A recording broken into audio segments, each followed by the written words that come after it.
ஐயோ, என்னம்மா என்ன ஆச்சு? பாரதி வந்து உனக்கு ஏதோ சுளுக்கு பிடிச்சிருக்குன்னு சொல்றா. ஆஹா, பாரதி தான் வருவான்னு பார்த்தா பாட்டியை கூட்டிட்டு வந்திருக்காளே.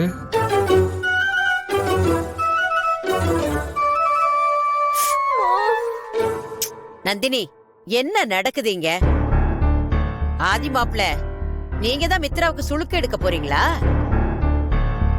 ஏன் நந்தினி, நீயாவது ஒரு வார்த்தை என்கிட்ட சொல்லி இருக்க கூடாதா? பாட்டி, நீங்க போன் பேசிட்டு இருந்தீங்க. சரி, உங்களை வந்து டிஸ்டர்ப் பண்ண வேண்டான்னு தான் ஹாஸ்பிட்டல் போகணும்னு ஆதி கிட்ட கேட்டேன். ஆனா அவரே பாத்துக்கிறேன்னு சொல்லிட்டாரு. நந்தினி, நீ ஏன் இவ்வளவு பொறுப்பு இல்லாம இருக்க? என் பேத்திய பாத்துக்கிறத விட எனக்கு வேற வேலை என்ன இருக்கு?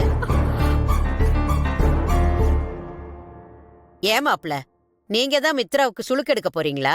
ஆமா பாட்டி, இப்பெல்லாம் இந்த மாதிரி சின்ன சின்ன விஷயத்துக்கு ஹாஸ்பிட்டல்லாம் போகவே தேவையில்ல. நானே பண்ணிக்கலான்னு டிசைட் பண்ணிட்டேன். நீங்க மித்ராவுக்காக இவ்வளவு தூரம் யோசிக்கிறது நல்ல விஷயம்தான். சுளுக்கு எடுக்கிறது எப்படின்னு எங்க பாட்டி எனக்கு சின்ன வயசுலயே நல்லா கத்து கொடுத்திருக்காங்க. கிழிஞ்சது. நானும் கிராமத்துல இருந்த வரைக்கும் வீட்ல இருக்கிற எல்லாருக்கும் சுளுக்கு பிடிக்கிறப்ப நான் தான் சரி பண்ணுவேன். அதனால மித்ராவுக்கு சுளுக்கு எடுக்க எனக்கு தெரியும்.